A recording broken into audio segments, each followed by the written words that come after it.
లూకాసు వార్త 22వ అధ్యాయము 47వ వచనాన్ని చదువుకున్నాం.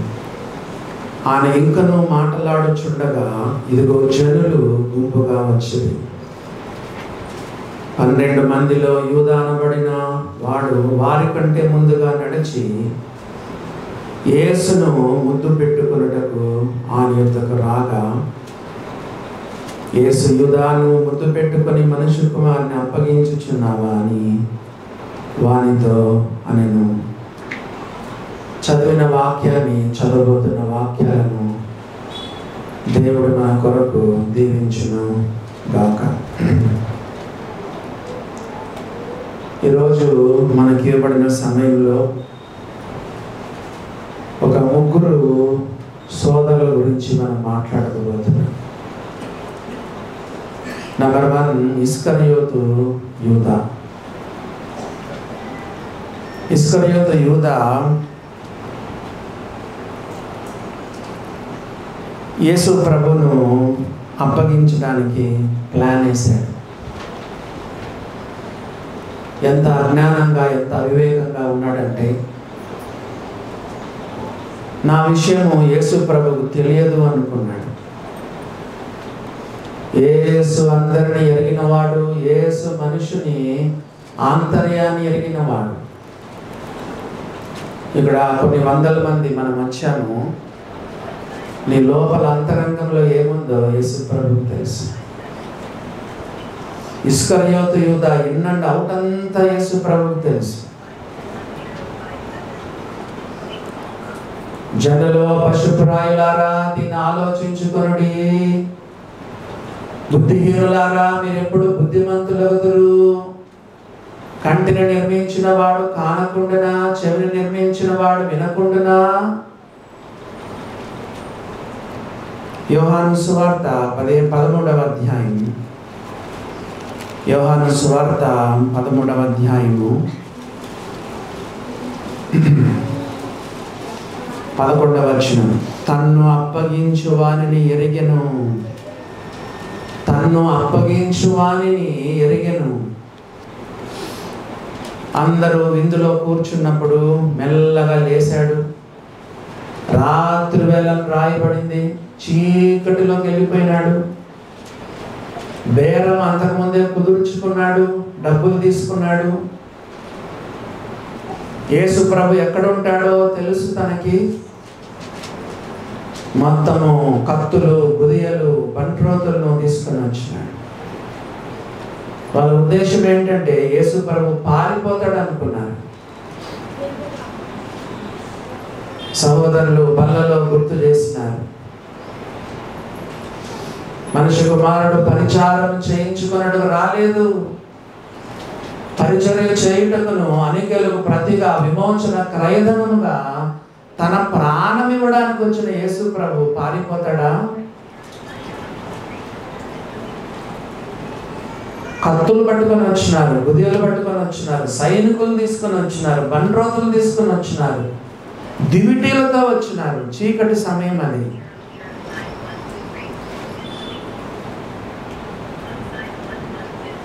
దేవుని బిడ్డలారా, రాంగానే వాళ్ళకు గుర్తు చెప్పాడు, నేను ఎవరిని ముద్దు పెట్టుకుంటానో ఆయనే క్రీస్తు అని చెప్పి ముద్దు పెట్టుకున్నాడు.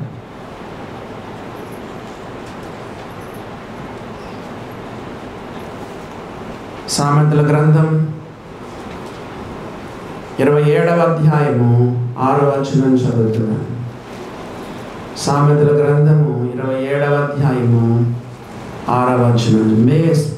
మేలును కోరి స్నేహితుడు గాయములు చేయును, పగవాడు లెక్కలేని ముద్దులు పెట్టును.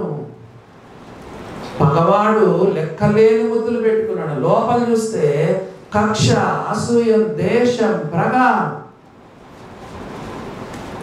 లోపల అంతా యేసు ప్రభు పైన పగబెట్టుకొని వచ్చి వేషధారణగా ముద్దు పెట్టుకుంటున్నాడు.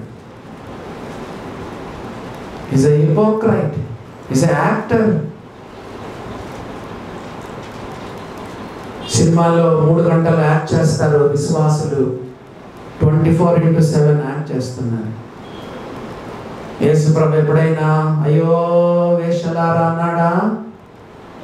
అయ్యో సుంకర్లారా అన్నాడా? అయ్యో పాపులారా అన్నాడా? అయ్యో వేషధారులైన శాస్త్రులారా, పరిసయ్యులారా? నువ్వు చర్చిలో ఎంత భక్తిగా ఉన్నావో భార్య దగ్గర అట్లే ఉండాలి, భర్త దగ్గర అట్లే ఉండాలి, పిల్లల దగ్గర అట్లే ఉండాలి, మన తల్లిదండ్రుల దగ్గర అట్లే ఉండాలి, ఇంటిలో కూడా నువ్వు అట్లే ఉండాలి, ఆఫీసులో కూడా నువ్వు అట్లే ఉండాలి. నువ్వు చర్చిలో భక్తిగా ఉండి బయట నువ్వు తేడాగా ఉంటే యువర్ హిపోక్రైట్, యువర్ యాక్టర్. పగవాడు లెక్కలేనని ముద్దులు పెడతాడు. 26-24 కూడా చదవండి, సామెతలు 26-24. పగవాడు పెదవులతో మాయలు చేస్తాడు. ఎవరు? విశ్వాసులు సరిగా మార్పు చెందలేదు. నీ అన్న చెప్పారు, మార్పు పిల్లల్లో మార్పు ఉండాలి. ఎవడైనా క్రీస్తు యేసునందు నెడలా వాడు నూతన సృష్టి, పాతవి గతించెను, క్రొత్తవాయను. ఇదిగో క్రొత్తవాయను. నమ్ముకున్నావు, బాప్తీసం తీసుకున్నావు, కానీ నీలో మార్పు లేదు. పగవాడు పెదవులతో మాయలు చేస్తాడు పగవాడు. అంతరంగములో కపటము దాచుకున్నావు. ఇస్కరియోతు యూదా, బోధకుడా అని వచ్చి ముద్దు పెట్టినావు, కానీ లోపల ఎంత కక్ష, అసూయం, ద్వేషం, పగలు పెట్టుకొని ఉన్నావు. సామెతల గ్రంథములో తన అంతరంగములో పగ ఉంచుకుని వాడు అబద్ధికుడు.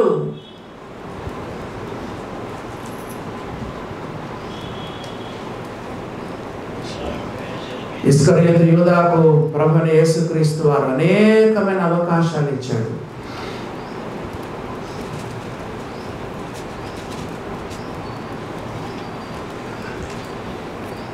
యోహాను సువార్త 6వ అధ్యాయము 70వ వచనం చూడండి. యోహాను సువార్త 6వ అధ్యాయము 70వ వచనం. యోహాను సువార్త 6వ అధ్యాయం 70వ వచనం. అందుకు యేసు, నేను మిమ్మల్ని 12 ఏర్పరచుకొనలేదా? మీలో ఒకడు సాతాను బిడ్డ అనట్లేదు, సాతాను అనుచరుడు అని చెప్పట్లేదు. ఇస్కరియోతు యూదా అనే ఒక పెద్ద సైతాను. నేను మీలో 12 ఏర్పరచుకొనలేదా? మీలో ఒకడు సాతాను చెప్పండి, ఇన్కార్నేషన్ అంటారు. సశరీరుడుగా వారిలో మూర్తిభవించినాడు. పూర్తిగా ఇస్కరియోతు యూదాలో సాతాను నిండుకున్నాడు. సాతానుడు అనుచరుడు అని చెప్పలేదు, మీలో ఒకడు సాతాను అని చెప్పేశాడు యేసు ప్రభు. ఎంత భయంకరమో చూడండి. దేవుని వాక్యం చెప్పబడింది, అపవాదికి చోటియకుడి.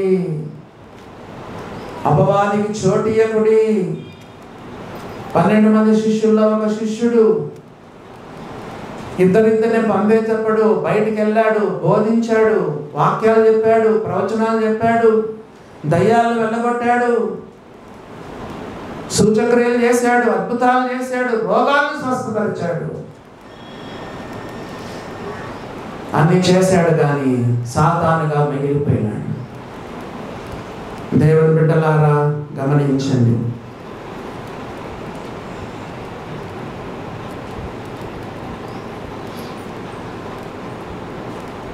ఇదే లూకాసు వార్తలో 7వ అధ్యాయంలో,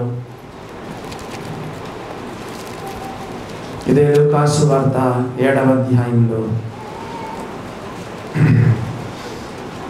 ఏమని రాయబడింది? 38వ వచనం, 37, 38 వచనాలు. ఆ ఊరిలో ఉన్న పాపాత్మురాలైన ఒక స్త్రీ యేసు పరిసయ్యుల ఇంట భోజనం కూర్చున్నాడని తెలుసుకొని ఒక బుడ్డిలో అత్తరు తీసుకుని వచ్చి వెనక తట్టు ఆయన పాదం వద్ద నిలవబడి ఏడ్చుచు కన్నీళ్లతో ఆయన పాదములను తడిపి తన తల వెంట్రుకలతో తుడిచి ఆయన పాదములను ముద్దు పెట్టుకొని ఆ అత్తరు వాటికి పూసెను.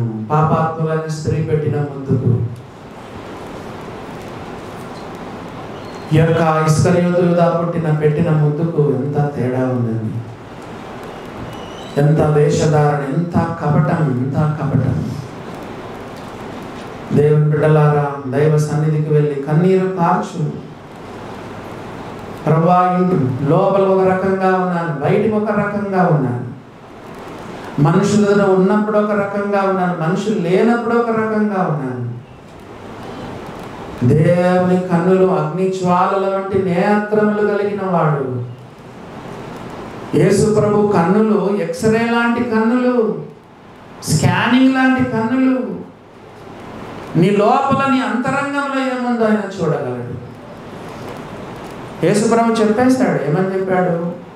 లూకాసు వార్త 22వ అధ్యాయంలో చూడండి, 48వ వచనం. యేసు, యూదా, నీవు ముద్దు పెట్టుకొని మనుష్య కుమారుని అప్పగించుచున్నావా? యేసు ప్రభుకు తెలీదా? నువ్వు బేరమాడేది తెలుసు, డబ్బులు తీసుకునేది తెలుసు, వాళ్ళందరినీ తీసుకొచ్చేది తెలుసు. ముద్దు పెట్టుకొని ఏ భావంతో ముద్దు పెట్టుకుంటున్నామో తెలుసు.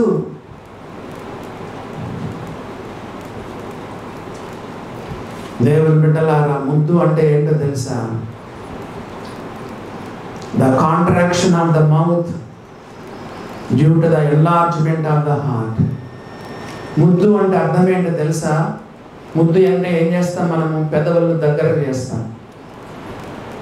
హృదయము విశాలపరచబడినప్పుడు అంట ముద్దు మూతి ఏమవుతుంది? దగ్గర, పెదవులన్నీ ఇట్లా అయిపోతాయి. ముద్దు పెట్టేటప్పుడు పెదవులన్నీ ఇట్లా అయిపోతాయి. ఎప్పుడు? హృదయం విశాలమైనప్పుడు. మరి ఈయన హృదయం ఎట్లుంది చెప్పండి? దేవుని బిడ్డలారా, సాతాన్ని ఎంటర్టైన్ చేశాడు.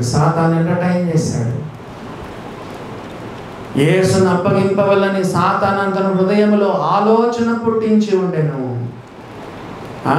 చెప్పండి. ఆయన అప్పగింపవలని సీమోను కుమారుడు ఇస్కరియోతు యూదా హృదయంలో అపవాది ఇంతకు ముందు ఆలోచన పుట్టించి ఉండెను. వెంటనే సాతానా వెనుకకు పొమ్మని చెప్పు. ఇస్కరియోతు యూదా ఏం చేశాడో చూడండి. మత్తయి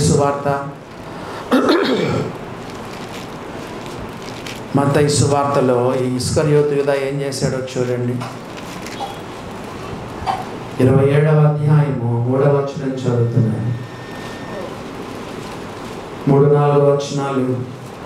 మత్తయి సువార్త 27వ అధ్యాయం 3-4 వచనాలు. అప్పుడు ఆయనను అప్పగించిన యూదా ఆయనకు శిక్ష విధింపబడగా చూచి పశ్చాత్తాపపడి ఆ 30 వెండి నాణెములు ప్రధాన యాజకుల యొద్దకును పెద్దల యొద్దకును మరలా తెచ్చి, నేను నిరపరాధ రక్తమును అప్పగించి పాపము చేస్తుందని చెప్పి ఉరిపెట్టుకుని చచ్చిపోయినాడు. మీలో నన్ను కొంతమంది ప్రశ్నించవచ్చు, అయ్యా ఎందుకు ఇప్పుడు చెప్పాడు కదా, నిరపరాధ రక్తాన్ని అప్పగించి పాపం చేశానని ఒప్పుకున్నాడు కదా, మరి ఎందుకు నరకానికి వెళ్ళిపోయినాడని మేము చెప్పచ్చు. ఆయన పొందింది రిపెంటెన్స్ కాదు, రిగ్రెట్. రిగ్రెట్ వేరు, రిపెంటెన్స్ వేరు. Real prayer brings repentance. Regret కాదు ముఖ్యం, రిపెంటెన్స్. పరుగున కల్వరి కొండకి వెళ్ళి ఆయన పాదాలు పట్టుకొని, యేసు ప్రభువా నన్ను క్షమించు.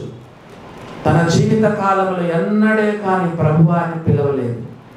ఎప్పుడు చూసినా బోధకుడా బోధకుడా బోధకుడా అని పిలిచాడు తప్ప యేసు ప్రభువుని నోటితో ఒప్పుకొని దేవుడు ఆయన మృతుల్లో నుండి లేపనని హృదయమందు విశ్వసించిన ఎడల నువ్వు రక్షించబడదు.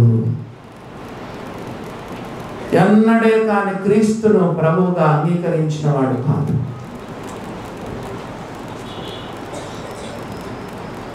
ఆయనకున్న సమస్య ఏంటో తెలుసా? ఎందుకు తీసుకోలేదు ఇలా అయినాడంటే, రోమా ప్రభుత్వం నుండి, రోమా బానిసత్వం నుండి విడిపిస్తాడు. యేసు ప్రభు మాకు రాజు అవుతాడు. రాజకీయంగా ఆలోచించాడు కానీ ఆత్మీయంగా ఆలోచించలేదు. ఈ రోజుల్లో ఎంతమంది విశ్వాసులు రాజకీయాల్లో ఉన్నారండి. ఎలక్షన్స్ వస్తే చాలు కండువా కప్పుతాడు. టీఆర్ఎస్ కండువా, కాంగ్రెస్ కండువా. మళ్ళా సంఘంలో బాగుంటాడు కానీ వాళ్ళ ఊరికి వెళ్ళినప్పుడు ఎలక్షన్లో పాల్గొంటాడు, ఎలక్షన్లో నిలబడతాడు కదా. ఏమంటే దావీదు అంటాడు, దావీదు రాజు అయినాడు కదా, న్యాయం చేశాడు కదా. మరి అరమేత యోసేపు ఎమ్మెల్యే కదా, సన్హద్రీన్ సభలో ఆయన కూడా ఒక సభ్యుడు కదా. బాబా బైబిల్లో తమకు స్వంతంగా ఎంత మలుచుకుంటారో చూడండి. యేసు ప్రభు చెప్పారు, నా రాజ్యం సంబంధమైనది కాదు. కొడితే కొట్టించుకోవాలి, తిడితే తిట్టించుకోవాలి, చంపితే చంపించుకోవాలి. ఈ లోకంలో మనకు న్యాయం దొరకదు. మరి వాట్సాప్లో వచ్చినవన్నీ మీరు వినుంటారు కదా. క్రైస్తవులు ఎట్లా చంగా ఇదంతా ప్రారంభం, భవిష్యత్తులో చాలా ఉంటుందండి, చాలా ఉంటుంది. దేవుని బిడ్డలారా, ఎస్సీ కింద ఉన్న వాళ్ళు చర్చికి రానియరు కదా. ఇంట్లోనే వేరే దేవతలు మమ్మల్ని పెట్టుకోవాలి, బైబిల్ ఉంటే ఒప్పుకోరు, చర్చికి రానియరు. ఎందుకంటే సర్టిఫికెట్లో క్రిస్టియన్ ఉంటేనే నేను చర్చికి రానిస్తారు. వస్తాయి భవిష్యత్తులో, ఇవన్నీ వస్తాయి, చాలా శ్రమలు వస్తాయి. దేవుని బిడ్డలారా, దేవుని యొక్క వాక్యములో మనం చదువుతున్నాం. రక్షకుని పాదాల దగ్గర పట్టుకుంటే యేసు ప్రభు క్షమించుండేవాడు. ఆల్రెడీ ఒకసారి మనం చర్చిలో విన్నాం, ప్రపంచంలోనే ఘోర ఘోర ఘోర పాపి ఎవరో తెలుసా? ఇస్కరియోతు యూదా. మనుష్య కుమారుడైన యేసుక్రీస్తును డబ్బులకు అమ్మేసి ద్రోహం చేసినాడు. బైబిల్లో రాయబడిన ద్రోహి ఇస్కరియోతు యూదా. ప్రపంచంలో ఇంతకంటే మించిన పాపం లేదు. Greatest sin among all sins, among all the sinners is the greatest sinner. పాపాలలో పెద్ద పాపం, పాపులలో పెద్ద పాపి ఇస్కరియోతు యూదా.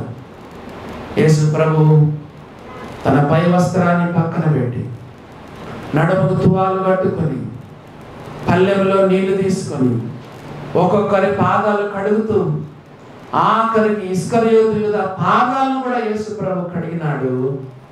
వాడు పవిత్రపరచబడలేదు. ఇప్పుడు వచ్చి నిరపరాధ రక్తాన్ని చిందించి పాపం చేశాను రిగ్రెట్ అవుతున్నాడు, కానీ రిపెంటెన్స్ కాలేదు. మారు మనసు, మారు మనసు, మారు మనసు, రిపెంటెన్స్, రిపెంటెన్స్, రిపెంటెన్స్. అది ముఖ్యం దేవుని బిడ్డలారా. అయ్యో నిరపరాధ రక్తాన్ని చిందించి నేను పాపం చేశాను అన్నాడు, కానీ యేసు ప్రభు దగ్గర పశ్చాత్తాపడలేదు, మారు మనసు పొందలేదు. మీరు కూడా అయ్యో అన్నా నేను ఘోరమైన పాపిని, నేను దొంగను, వేశ్యను, వ్యభిచారిని, దుర్మార్గుని, దుష్టుని, అయ్యో అంటే లాభం లేదు. రిగ్రెట్ అయితే లాభం లేదు. Repentance, repentance. ఆజ్ఞాన కాలం దేవుడు చూచి చూడనట్టుగా ఉండెను. ఇప్పుడైతే అందరూ అంతటను మారు మనసు పొందాలని మనుషులకు ఆజ్ఞాపించుచున్నాడు. గురిపెట్టుకున్నాడు, చనిపోయినాడు. డబ్బు ఆయనకి ఏమైనా ఇచ్చిందా? రాజకీయం, రాజకీయం. యేసు ప్రభు చెప్పాడు, నా రాజ్యం ఇహ సంబంధమైనది కాదు. కొట్లాడకూడదు, యుద్ధాలకు పోకూడదు, పోరాటాలకు పోకూడదు. దేవుని బిడ్డలారా, రాజకీయంగా ఆయన ఎంతో ఎదగాలని చూశాడు యేసు ప్రభు రాజ్యంలో. అది కుదరలేదు, యేసు ప్రభుని అప్పగించాడు. రెండవ వ్యక్తి గురించి చూడండి, త్వరగా ముగిస్తాను. లూకాసు సువార్త 22వ అధ్యాయము. రెండవ వ్యక్తి ఎవరో చూడండి, 49వ వచనం. లూకాసు సువార్త 22:49. ఆయన చుట్టూ ఉన్నవారు జరగబోదాన్ని చూచి, అనగా పేతురు, ప్రభువా కత్తితో నరుకుదుమా అని ఆయనను అడిగిరి. అంతలో వారిలో ఒకడనగా పేతురు ప్రధాన యాజకుని దాసిని కొట్టి వాని కుడి చెవి తెగ నరికెను. కొందరు ఏమంటారంటే పేతురు గొంతుకే చూశాడట, టక్కన ఎగిరిపోయి ఉండేది తల. ఆ మలుపునేటువంటి దాసుడు మరి ఇట్లా తిరిగాడో మరి ఏమైనా కదా. మనకు తెలుసు, ట్రంప్ పైన కూడా ఎవరో చేస్తే ఇటు తిరిగేటప్పుడు ఎక్కడ పోయింది? చెవికి పోయింది. అది పేతురు మెడకే కొట్టాలని చూసినట్టున్నాడు. దేవుని బిడ్డలారా, సమయంలో అది చెవి తెగి నరికిపోయింది.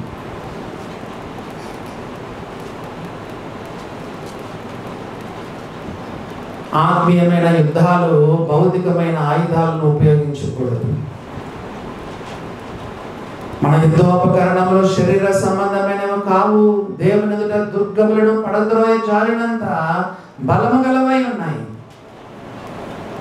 అలా దేవుడు మనకిచ్చింది ఏంటి? వాక్యం అనే ఆత్మ ఖడ్గం.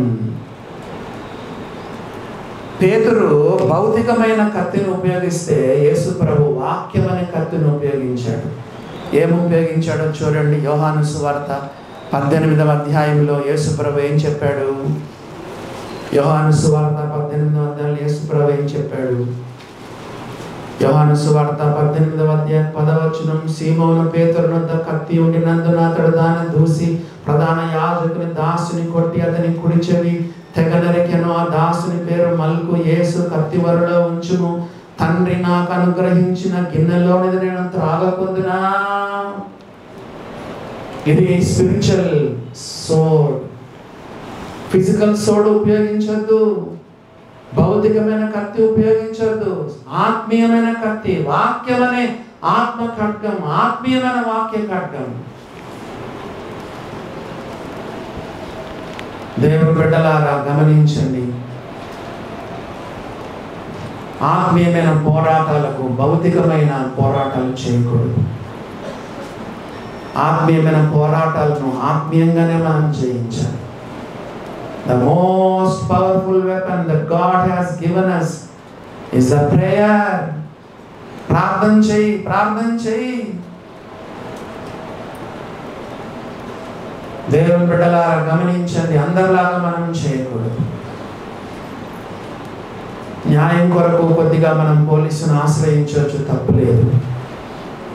న్యాయం కోసం కొంచెము కోర్టును ఆశ్రయించి, అవి కూడా పెట్టింది దేవుడే. పోలీసు వాళ్ళను కోర్టును పెట్టింది మన దేవుడే. కానీ ఎవరి మీద మనం పగ తీర్చుకోవడానికి లేదు. మనం కత్తులు కటార్లు కదా, కంటికి కన్ను పంటికి పన్ను కాదు, ప్రాణానికి ప్రాణం తీయడం కాదు.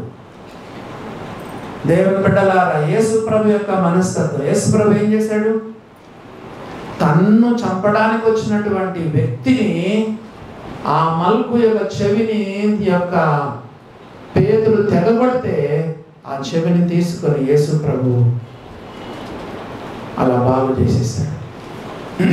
యేసు ప్రభు చెప్పేవాడు మాత్రమే కాదు, మీ శత్రువులను ప్రేమించుడి, మిమ్మల్ని హింసించుచున్న వారి కొరకు ప్రార్థన చేయండి. ఇందాక చెప్పాను, భారతదేశంలో ఇంకా చాలా మంది వ్యతిరేకులు వస్తారు, మనల్ని చాలా ఇబ్బందులు పెడతారు. మీ శత్రువులను ప్రేమించండి, మిమ్మల్ని హింసించుచున్న వారి కొరకు ప్రార్థన చేయండి. దేవుడు మారుస్తాడు, పౌలులాగా మారుస్తాడు. గత శుక్రవారం రాజేష్ బాబు గారు వాక్యం చెప్తూ, ప్రార్థనలో ప్రార్థన చేయుచున్న వారిని బంధించుటకు వెళ్తున్న పౌలు ప్రార్థన చేస్తున్నాడు. మరి ప్రార్థన చేసే వారిని నాశనం చేయడానికి బయలుదేరినటువంటి పౌలు దమస్కు మార్గంలో పట్టబడి దేవుడు అననీయతో చెప్పాడు, ఇదిగో అతడు ప్రార్థన చేయించున్నాడు. దేవుని బిడ్డలారా గమనించండి, శత్రువుల మీద మనం పగ తీర్చుకోకూడదు. అసలు ఒక మాట చెప్పాలంటే, క్రొత్త నిబంధనలో మనకు ఒక్క శత్రువు కూడా లేడు. మీ శత్రువులను ప్రేమించుడి, మిమ్మల్ని హింసించుచున్న వారి కొరకు ప్రార్థన చేయండి. లాస్ట్ మిరకల్ ఆఫ్ జీసస్ ఎవరైనా చెప్తారా? Before going to the cross, last miracle of our Lord Jesus before going to the cross, శత్రువును హీలింగ్ కదా, ఆ యొక్క శత్రువు యొక్క చెవిని స్వస్థపరిచాడు. తెగిపోయింది, కింద పడిపోయింది ఆ చెవిని. యేసుప్రభు చేసిన ప్రపంచంలో, యేసుప్రభు లోకం ఉన్నప్పుడు ఆయన చేసిన ఆఖరి అద్భుతం ఏంటంటే, ఒక శత్రువు యొక్క తన ప్రాణం తీయడానికి వచ్చినటువంటి శత్రువు యొక్క చెవిని చెప్పండి యేసుప్రభు మళ్ళా స్వస్థపరిచి ఆ స్థానంలో, అదే యథాస్థానంలో పెట్టాడు. ఇది క్రీస్తు ప్రేమ, దేవుని ప్రేమ, క్రైస్తవుని యొక్క ఆ జీవితం, బైబిల్లో రాయబడినటువంటి జీవితం. మన శత్రువులను మనం ప్రేమించాలి. హాని చేసిన వారిని మనం ప్రేమించాలి. హాని చేసిన వారి కొరకు ప్రార్థన చేయాలి. దేవుని బిడ్డలారా, నా రాజ్యం ఇహ సంబంధమైనది కాదని చెప్పాడు ప్రభు. నీ జీవితంలో ఎంతో మందిని క్షమించకుండా హృదయంలో పెట్టుకున్నావే. చర్చిలో నేను చెప్తా ఉంటాను, ఆఖరికి భార్యనే నువ్వు క్షమించలేవే, భర్తనే నువ్వు క్షమించలేవే కదా, ఒక దైవ సేవకునే నువ్వు క్షమించలేవే. అందరూ కలిసి ఆరాధన ఒకే పాత్రలో ఒకే రొట్టెలో పాలు పొందుతామే, చర్చిలో ఉన్న ఒక సోదరుని నువ్వు క్షమించలేవే. చెప్పండి దేవుని బిడ్డలారా, యేసు ప్రభు ఈ లోకంలో చేసిన ఆఖరి అద్భుతం, తన శత్రువును ప్రేమించి శత్రువు యొక్క చెవిని ఆయన బాగు చేసినట్టుగా మనం చూడగలం. మత్తయి సువార్తలో యేసు ప్రభు వారు ఏం చెప్పారో ఒక మాట చూడండి.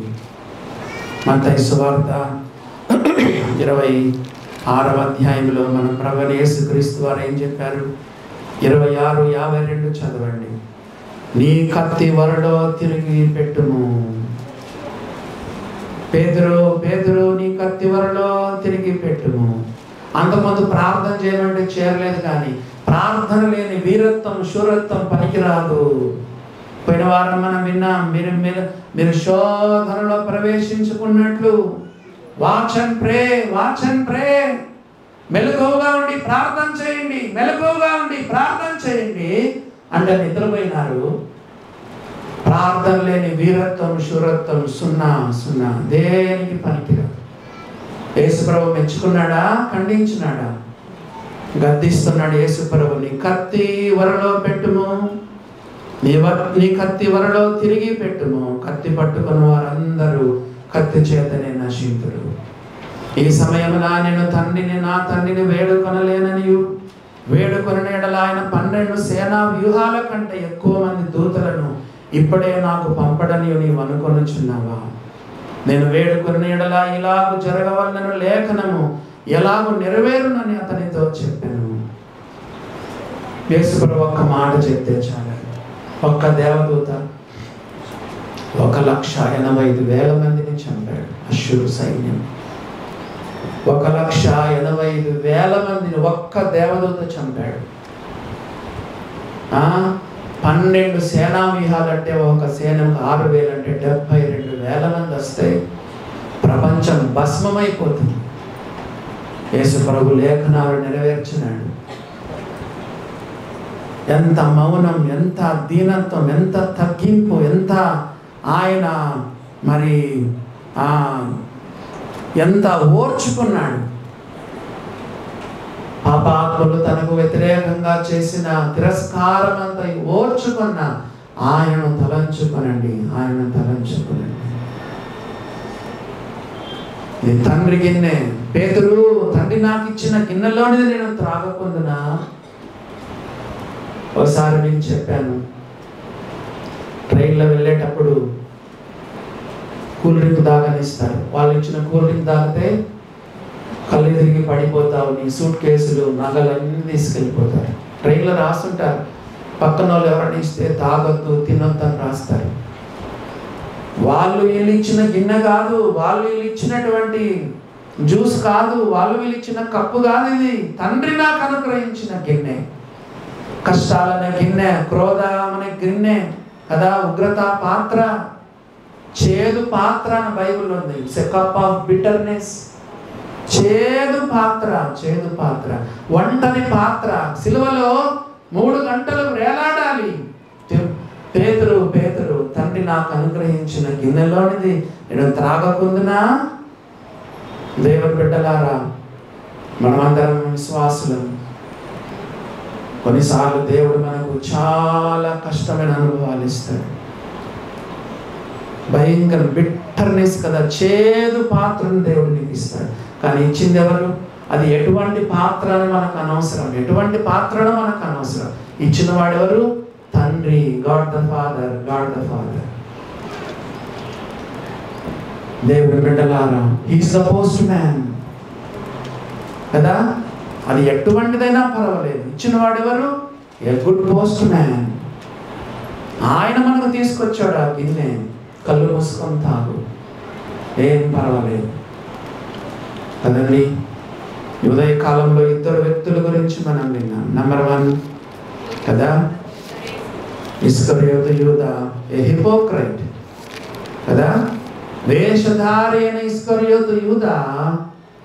రెండవదిగా చెప్పండి, పోరాడేటువంటి ఫైటింగ్ పీటర్. అమ్మా జగడాలకు వెళ్ళొద్దు, కొట్లాటలకు వెళ్ళొద్దు, పోరాటాలకు వెళ్ళొద్దు కదా. పార్కింగ్ దగ్గర మన ఒకసారి ఇష్యూ జరిగింది కదండి, మరి కొంచెం గొడవ అయింది. మనం గొడవలు పెట్టుకోకూడదు, సాత్వికం దీన మనసు కలిగి జీవించాలి. మాట పెరిగిపోతుంది. నేను మళ్ళా వెళ్ళాను అపార్ట్మెంట్ దగ్గర, సారీ చెప్పొచ్చాను, మాదే తప్పండి, మరి ఏదో మాట పెరిగింది, ఏదో కొట్టుకున్నారు, దయచేసి క్షమించండి, మీకు ఎప్పుడైనా ఏదైనా ఇష్యూ అయితే మాకు ఫోన్ చేయండి, మా దగ్గర నుంచి మీకు ఎటువంటి సమస్య ఉండదు అని వాళ్ళకి చెప్పి, వాళ్ళకి సారీ చెప్పి, కావాలంటే మళ్ళా మేము వస్తాము అని చెప్పి వాళ్ళకి సారీ చెప్పి వెళ్ళాము. మనం ఏంటంటే మనము మన నోటి మాటల చేత వాటి ద్వారా వీటి ద్వారా ఇతరులు మనం గాయపరచకూడదు. కొంతమంది ఏమంటారంటే, అన్న నేను ఎన్నడూ కత్తి పట్టుకోలేదన్న అంటారు. చదవండి ఒక వచనం, 51వ కీర్తన 2వ వచనం చదువుతున్నాను. కొంతమంది ఏమంటున్నారంటే, అన్న నేను ఎప్పుడూ కత్తి పట్టుకోలేదన్నా అంటున్నారు. 52వ కీర్తన 2వ వచనం, మోసము చేయవాడా, వాడిగల మంగళ కత్తి వలె నీ నాలుక. కొంతమంది కత్తి వాళ్ళు, కొంతమంది నాలుక ఎట్లుంటుంది తెలుసా, వాడిగల మంగళ కత్తి. మా ఊర్లో ఒక ఆయన కటింగ్ చేసుకుంటా ఉన్నాడు, హెయిర్ కట్ చేసుకుంటా ఉంటే కొంతమంది మనుషులు వెళ్ళి ఆ హెయిర్ కట్ షాప్లో ఉన్న ఆ మంగళ కత్తి తీసుకొని గొంతు కోసేశారు, చనిపోయినాడు. అంత షార్ప్గా ఉంటుంది మంగళ కత్తి. చూసావా దేవుని బిడ్డలారా, చేతులతో కత్తులు పట్టుకోవు కానీ నీ మాటల ద్వారా నీ భార్య ఎంత కృంగి కృంగి కృంగి పోతుంది. రాత్రి పగలు ఏడుస్తూ ఉంటుంది నీ భార్య. నీ ఎందుకంటే నీ నాలుక మంగళ కత్తి లాంటిది. ఆడలేము తక్కువ కదా. భర్తను కృంగదీస్తావు, ఎక్కడ చేస్తాడు వ్యాపారం, ఎక్కడ చేస్తాడు ఉద్యోగం, ప్రోత్సహించాలి. ఓ దేవుని బిడ్డలారా గమనించండి. 55:21 కీర్తనలు 55:21, వారి నోటి మాటలు వెన్నవలే మృదువుగా ఉన్నవి, అయితే వారి హృదయములో కలహం ఉన్నది. వారి మాటలు చమురు కంటే నునుపైనవి, అయితే అవి వరదీసిన కత్తులే. చమురులాగా ఉంటాయంట. చమురు ఆముదం చూసారా, చమురులాగా ఉంటాయి. కానీ అవి ఎట్లుంటాయంటే చెప్పండి, వరదీసిన కత్తుల్లాగా ఉంటున్నాయి. నిన్నంత ఇతరులంతా గాయం చేస్తున్నాయి ఈ మాటలు. చేతుల్లో కత్తులు లేవు కానీ నోట్లో కత్తులు పెట్టుకొని ఉన్నాం. 59:7 కీర్తనల గ్రంథము, లేదా 57:4 చదవండి. కీర్తనలు 57:4, నా ప్రాణము సింహముల మధ్య ఉన్నది, కోపోద్రేకుల మధ్య నేను పండుకొనుచున్నాను. వారి దంతములు శూలములు అంబులు, వారి నాలుక వాడిగల కత్తి. నీ మాటలు శూలాల్లాగా అంబుల్లాగా కత్తిలాగా నీ మాటలు ఉన్నట్టుగా దేవుని యొక్క వాక్యములో చదువుతున్నాం. 59:7 కీర్తనలు 59:7, వినువారెవరనూ లేరనుకొని వారు తమ నోట నుండి మాటలు వెళ్ళగరక్కుదురు, వారి పెదవులలో కత్తులున్నవి. వారి పెదవుల్లో కత్తులు. ఎన్నడైనా ఇతరులకు సారీ చెప్పావా, అన్న పొరపాటును మాట్లాడాను క్షమించన్నా, అక్క తప్పుగా మాట్లాడాను క్షమించమని అడిగావా? ఎంతమందిని నీ మాటల ద్వారా గాయం చేస్తున్నాం. ఇద్దరు వ్యక్తుల గురించి మనం విన్నాము. మూడవ వ్యక్తి గురించి చూసుకొని మనము ప్రార్థన చేసుకున్నాం. లూకాసు వార్త 22:54 చదువుకొని ప్రార్థన చేసుకున్నాం. లూకాసు వార్త 22వ అధ్యాయము 54వ వచనం. వారాయనను పట్టుకొని, లూకాసు వార్త 22:54, వారాయనను పట్టి ఈడ్చుకొని పోయి ప్రధాన యాజకుని ఇంటిలోనికి తీసుకొని పోయి. మూడో వ్యక్తి ఎవరంటే మన ప్రభు అయిన యేసుక్రీస్తు. ఆయన మనం కొట్లాడినాడా? అద్భుతాలు చేసి తప్పించుకున్నాడా? మీరు చనిపోదురు కాక అన్నాడా? లేదా శిష్యులతో వాళ్ళని ప్రొవోక్ చేశాడా? పట్టుకోండి ఒకరిని, కొట్టండి ఒకరిని, ఇష్టానుసారం కత్తి కూడా ఉంది కదా, కానిచ్చండి అన్నాడా? యేసు ప్రభు తండ్రి చిత్తానికి అప్పగించుకున్నాడు. తండ్రి, నా ఇష్టము కాదు, నీ చిత్తమే సిద్ధించును గాక. నీకు దేవుని పైన విశ్వాసం ఉంటే, అన్న చెప్పారు, పిల్లలు అంటే విశ్వాసం కలిగి ఉండాలి. దేవుని పైన విశ్వాసం, దేవుని పైన విశ్వాసం. నీవు నిజంగా దేవుని పైన విశ్వాసం ఉంటే దేవుని చిత్తాన్ని నువ్వు శంకించవు, ఆయన చిత్తానికి అప్పగించుకుంటావు కదా. యేసు ప్రభు తండ్రి యొక్క చిత్తానికి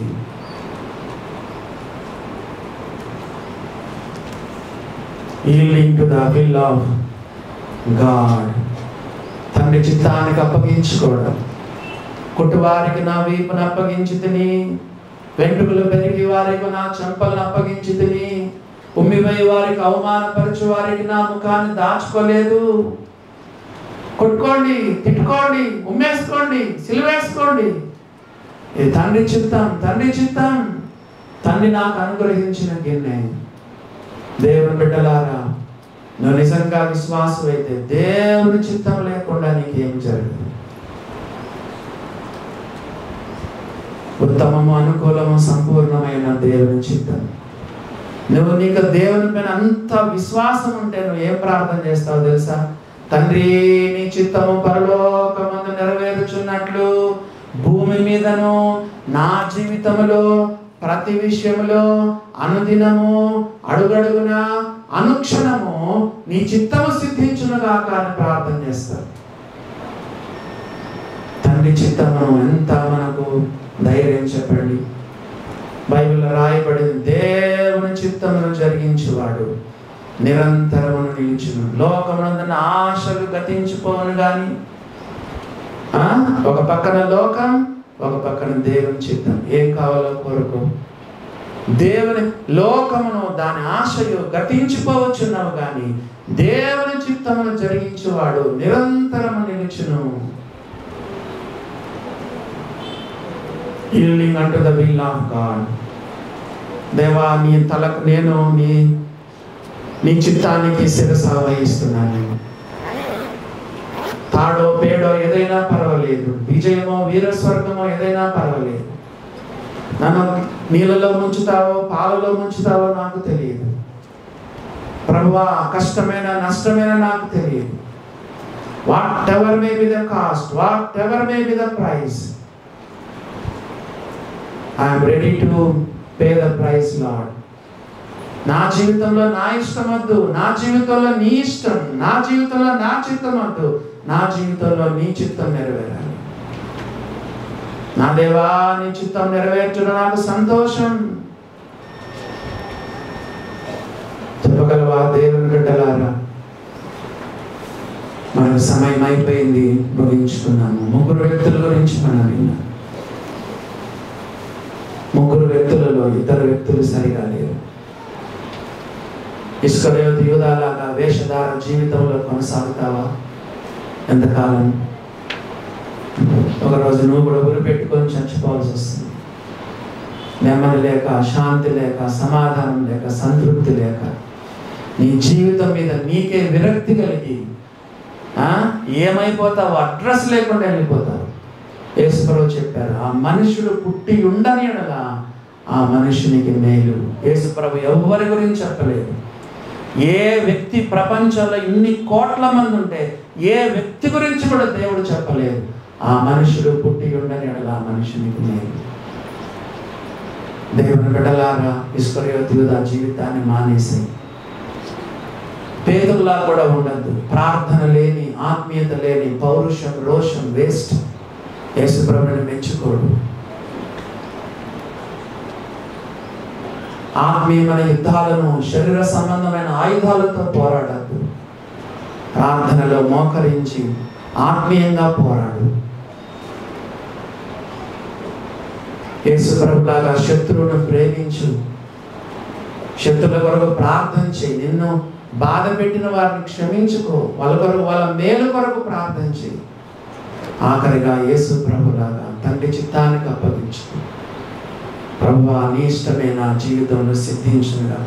కష్టమైన, నష్టమైన, శ్రమ అయిన, బాధ అయిన, వేదన అయిన, ఆరోగ్యమైన, అనారోగ్యమైన కదా, ఏది ఏమైనా సరే ప్రభువా, నీ చిత్తానికి నా జీవితాన్ని అప్పగించుకున్నాను. యేసు ప్రభులాగా ఉండడానికి దేవుడు తన కృప మనకు విస్తరింప చేయనుగాక.